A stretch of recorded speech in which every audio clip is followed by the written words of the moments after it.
welcome to the next episode of CyberWire. We are very excited to welcome Jack Danahy, the VP of Strategy at NuHarbour. Jack, I'll give you a moment to introduce yourself. Well, thanks so much, Katie. So happy to be here. I've been doing cybersecurity basically since the rocks were hot, getting patents on early work I did in the late 80s and early 90s when cybersecurity still related to sort of network communications and the internet wasn't really such a thing. In the intervening 35 years or so, I've had the good fortune to start three software companies in cybersecurity. The first acquired by WatchGuard, the second by IBM, and the third by AlertLogic.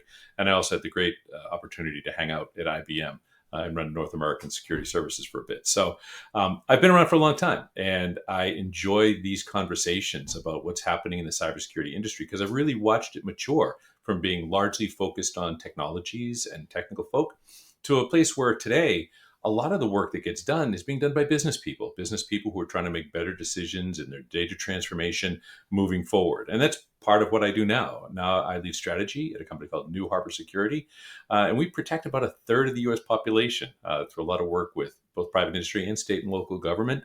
And we spend a lot of time working with really smart people trying to help them see around corners, whether it's in their digital transformation, changing regulation, those kinds of things. So, Katie, I'm happy to be here, and I'm hoping we're going to have a great conversation.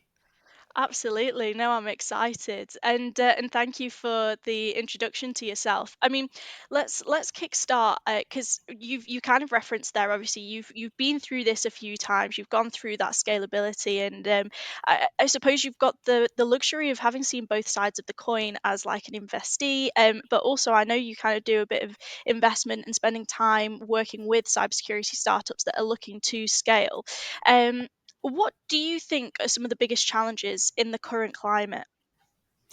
Sure. I think that a lot of organizations look at the changing economic context for things and think it has a massive material effect on what happens to startups. And it does have some, right? Changing interest rates, availability of capital, et cetera.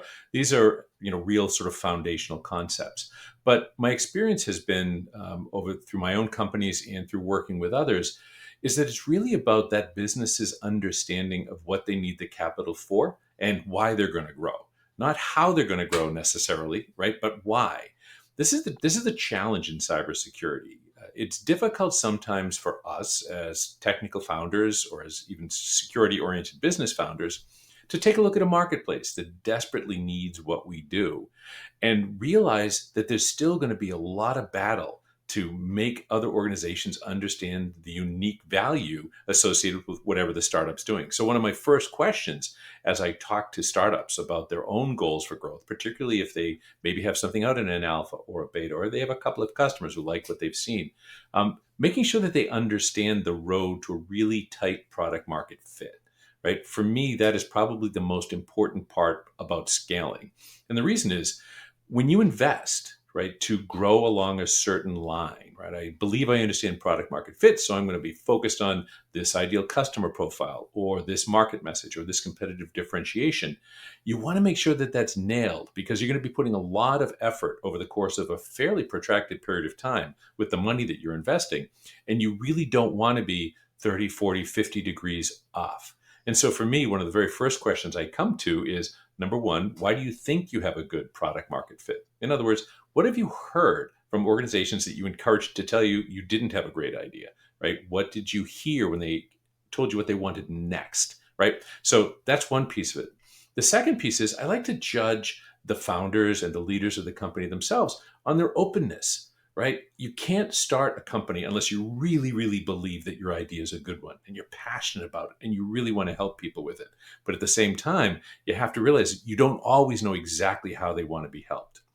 So a lot of times I look as organizations are trying to scale, whether the organization is going to be open enough to market forces that may tell them, hold on a second, you should really be doing things 10% different or 20% differently. Or perhaps you need to focus in a different area, meaning maybe client success and enablement is going to be more important than technical advancement for a moment. Or maybe marketing is going to be more important because you have to redefine some terminology. So when I look at these organizations, when I looked at my own organizations trying to scale, right, the biggest thing was to make sure you really understood why the thing you were doing was going to satisfy the needs of a population you understood and that you were going to be open to any changes that may come from them over the course of time. Yeah, for sure, and I think that circles quite nicely into you. So many businesses, there's the two kind of pathways you can go down, where you're kind of going down the private funding if you have that cash already in the bank, or do you go down kind of the series funding route? And I suppose once you've kind of looked at those first questions, I think a lot of businesses can almost be at that crossroads of which pathway do I take. I suppose kind of from your perspective, having been in both kind of businesses, what would your advice be to founders that are kind of deciding which route would be best? The path to success, where we define success as being helping as many people as we can. I'm going to ignore sort of the path to success, meaning what's my exit or how much money do the investors make and what have you. If you help lots and lots of people, you're going to do okay, right? So when I start thinking about that and I think about the investment necessary, there's a load of value to be had from external capital, right? There's experiences you're going to have. There's a level of rigor that comes from somebody on the outside who really doesn't understand your business as well as you do. When you're forced on a regular basis to communicate what's going on and what's changing in your strategy to smart people who aren't necessarily in your back pocket and know your market as well as you do, it forces you to really sharpen your ability to communicate about what you do, which helps in every single other part of your startup, of your business as you're trying to grow it. So taking in that extra money has a lot of value to it because of the kinds of questions you get and the kinds of ways you're going to manage yourself. But it comes with a risk. And we've seen a lot of this over the course of the last 3 to 4 years. Organizations, around, I'm going to say 2021, 2022, there was a real influx of capital into the cybersecurity marketplace. And organizations took a pile of investment, particularly from really smart, you know, um, well backed private equity firms, right? A lot of investment was made. The unfortunate part about that for the founders or for that young company's growth, for their management team, is when you take on a lot of money, you're supposed to do a lot of stuff, right? And so that may mean I'm going to go to international expansion, or I'm going to triple the size of my team, or I'm going to start supporting an entirely new platform of hardware, right? There's a lot of those kinds of decisions that happen in order to justify the money. So, my very, very most serious piece of advice for organizations and founders who find themselves at that crossroads of who do we take money from and how much money do we take. First off, figure out exactly what you want to do, where you think you'll be successful, and what the junction points are. Historically, back when venture capital was sort of more competitive and it was there was a lot more rigor to the investors than we saw in the last few years. People would always say, if you can take the money, right? And the idea was things may change. Maybe things won't be great. If somebody's willing to give you, a lot of money, you should take as much as you can possibly get. I'll tell you that in my experience, and especially my experience as an observer of organizations I talk to and that I examine sort of in the marketplace, organizations which take too much money and commit to spending it can really derail their vision. They can derail the satisfaction of their clients because they find themselves focused on trying to effectively spend a lot of money where maybe the market doesn't develop the way they expected it to, or their own teams don't have the experience to figure out how I disperse and make use of all that money. But now you feel like you have to. Investors don't put a load of money into a company expecting you to put it in a savings account. They expect to see it deployed. They expect to see benefit from it. And so be very, very careful as you're thinking about how to take the money because it is going to be tempting. It's going to be tempting to take money so you can grow really fast. Back to the earlier part of our discussion, where if you're not passionate and a believer, you're never going to start the company in the first place. So why wouldn't I take that 100 million? Let's go. Well, the reason you may not want to is because you don't exactly know how you're going to spend it. And I think that that level of prudence in understanding how much you should take is probably a really, really important lesson that I've seen organizations sometimes learn the hard way. And it really can change the trajectory of your company if you take too much too early along a path that isn't well enough defined. Yeah, absolutely. And I think kind of, when businesses are looking to go through that funding route, we see that investors kind of, as you've mentioned, they want a clear exit strategy, whether that's, like sales, go IPO, and naturally that can put a lot of pressure on startups to either sell before they're ready, or obviously can conflict with the long-term goals that they initially set out kind of prior to the funding rounds. And maybe kind of stepping away from what originally was the best interest rest of the company, we see a lot of the times where I suppose it's the culture shift internally that kind of those employees really enjoy that startup kind of vibe should we go for, and it can start to kind of pivot away from that. I mean, kind of, what would your advice be in that situation if somebody's Sure. secured that funding round and yeah, that pressure's coming in? Kind of how's best kind of to deal with that? It's a wonderful question, Katie, because everybody thinks in the abstract about exit, right? So I think you're taught as an entrepreneur to say, I'm not focused on the exit, right? I'm going to do the right thing and we'll see what happens. Um, but I'd encourage startups and entrepreneurs to think about the question in a different way. Are you actually building a company that at the end of the day can stand by itself? It has sufficient value, sufficient uniqueness, sufficient ease of adoption because of the breadth of capabilities it offers, that it really is something that people will want to buy by itself? Or are you going to develop something which is most likely in the broad sweep of time going to be a really important part of somebody else's platform? That kind of question, right? That understanding of what you want to be can save you so much heartache. I'll give you an example without mentioning company names. There are companies that had wonderful cybersecurity technologies, technologies that were capable of perhaps doing deep dive analytics at breach time, or were really wonderful at managing user and entity behavior analytics, or pick it, right? They had a really great thing that they did. But investors, came in and said, well, listen, would you like to take all this money? And if you do, maybe you can become a platform, right? How hard is it for a really hardworking, passionate founder to say, I really don't think I'm a platform. I think I'm a widget, right? But that's where the problems start, right? Because historically, at least, organizations who are great at one security domain or at one really important element of a security domain don't necessarily understand the market pressures around security as a platform, right? Or cybersecurity as a buying center inside an organization. And so they're like, I know my thing is really good. I've got this great team and everybody works so hard. I'm sure with more time and more money, we can make that platform. And no doubt they can, right? The problem is almost never the tech. The problem is, how am I going to get it into the marketplace? So when my internal experts who are great at, who knows, generating high entropy data, or they're really great at tracking down and analyzing results to eliminate noise or whatever, they're great at that. But you maybe don't have the team that's capable of going out and say, how are you going to decide to buy what I'm bringing you as opposed to this other thing that also does a lot of different things? And it becomes so much more complex. The value decision isn't anymore, is my new idea great?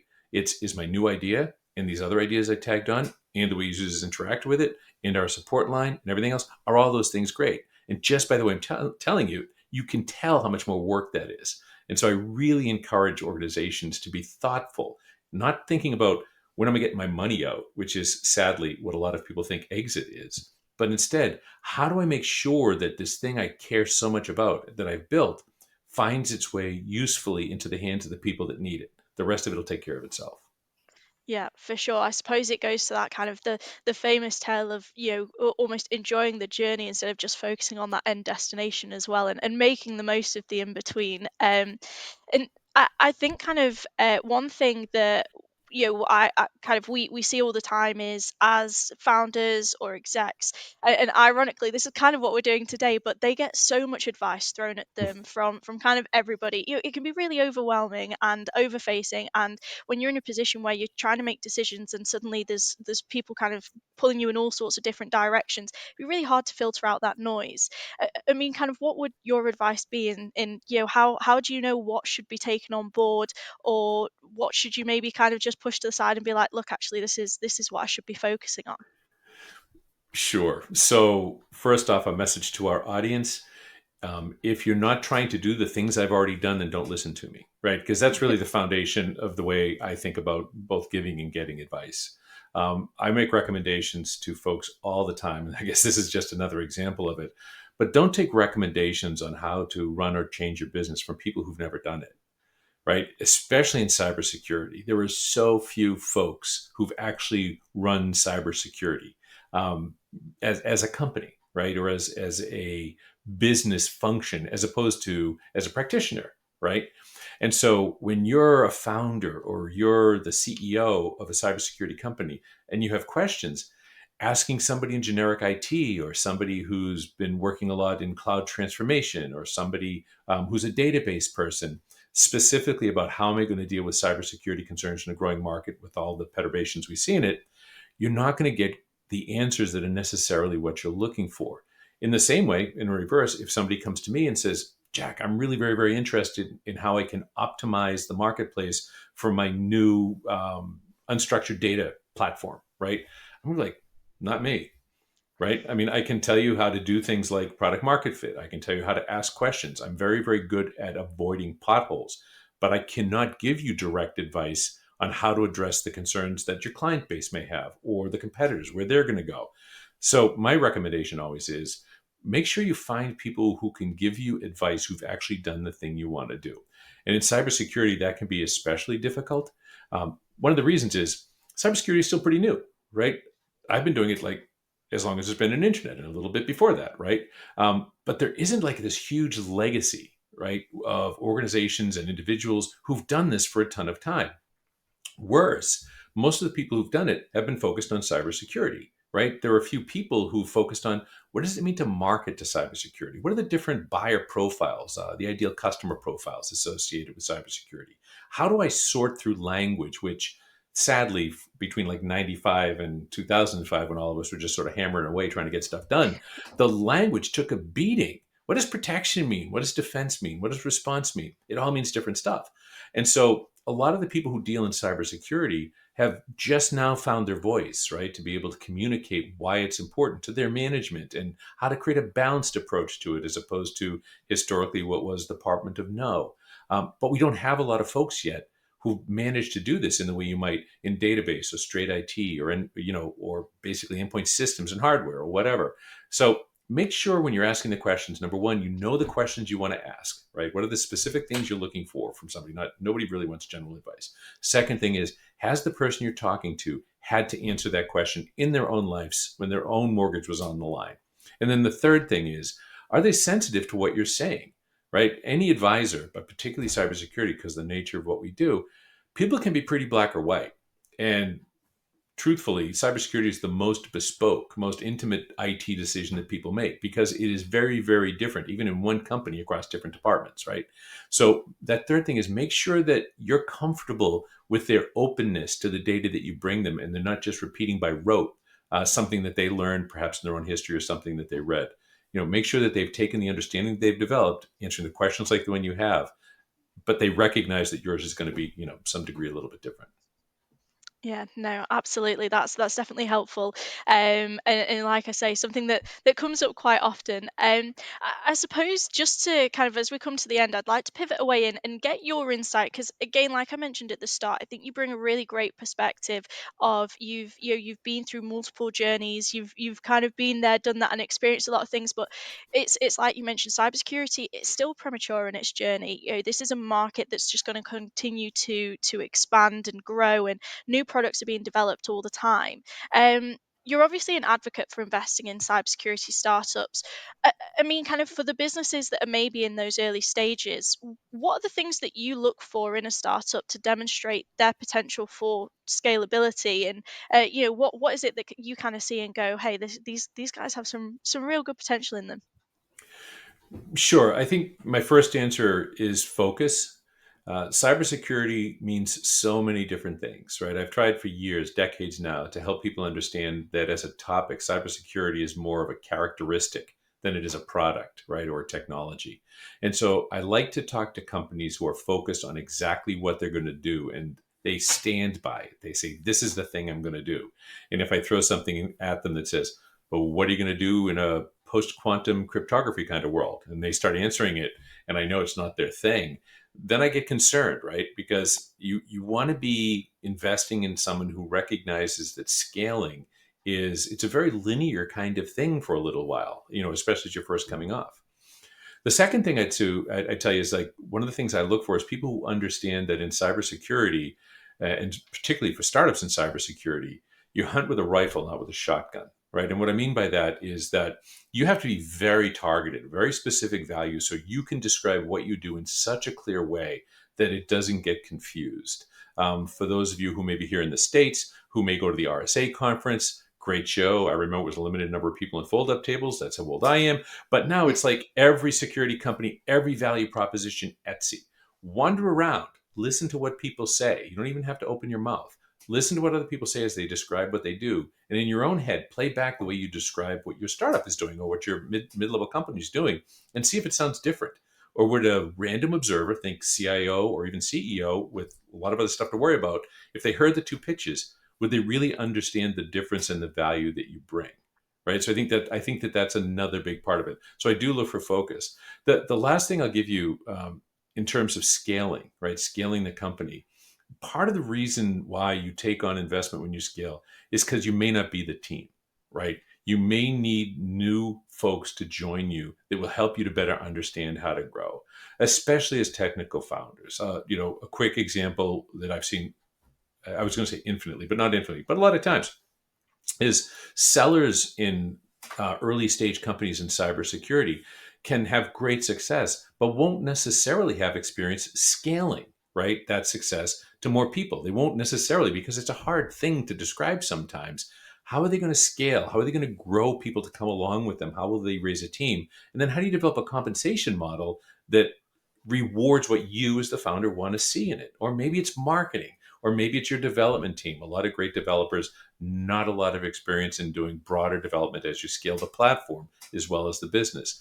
So, really, as you're thinking about scaling, try to do an honest, open assessment of your own team with your own team to understand where the gaps are. So, when the time does come to pour in the gasoline from the funding source, really hit the accelerator and move, you have all the right pieces in all the right place and you're focused in exactly the right direction. You'll make the most progress. You'll still be able to turn because the team knows how to turn. But now you'll actually be on a path as opposed to just throwing money at it and saying, well, hell, we can try everything because we have all this money, because I promise you that never works. Absolutely. And then you don't want to be burning through the cash as well. So Exactly right. awesome. And I think to close off then, it kind of circling back, we've talked about some really great advice for kind of different businesses at different phases and specifically kind of, those early stages moving through. But one hot topic right now in cybersecurity is AI. Everybody's kind of integrating it into their systems. We've released a podcast already where it's kind of, they're launching something in AI data security, and it's definitely kind of the hot topic for right now. But like we've already referenced, cybersecurity is a constant evolving kind of world, and we're always getting kind of the next hot thing. I'd be really interested to see what are your predictions for the next hot topic, and where do you think kind of we're going to see a lot of the investment fall into within the cybersecurity space over the next kind of few years? Because cybersecurity is always changing the way you describe, Katie, I mean, I look at the usefulness of AI as mainly a retrospective enrichment kind of technology. I don't expect for AI to predict how I can block things that no one's seen yet. The nature of the way real AI works, right? And I'm not just talking about LLMs, which is really that information gathering translation kind of functionality, but how it can analytically guess what's going to happen next. I don't think we're going to see that for a long time. I think that style of predictive analytics, we simply don't have enough information about the way in which new attacks are developed, or the motivations behind new attackers. And so the traditional methodologies for machine learning and the analytics don't really apply. However, right, we see back to RSA, an infinite number of companies doing a bunch of different things inside cybersecurity. And my founder partner guy, Justin Finley, and I had this discussion a long time ago, and we've actually done a bunch of work in it. We, in fact, had a hackathon around it. But the ability to use AI and large language models to create a common lexicon for cybersecurity messaging. So think about it. For any of you out there in cybersecurity land, all of your devices who do cybersecurity stuff spit out the same kind of messages, right? It's a device, it's a location, it's a time, it's a user, it's type of traffic, whatever, right? It's all pretty much the same. It's very much like a language: nouns, verbs, adjectives, adverbs, right?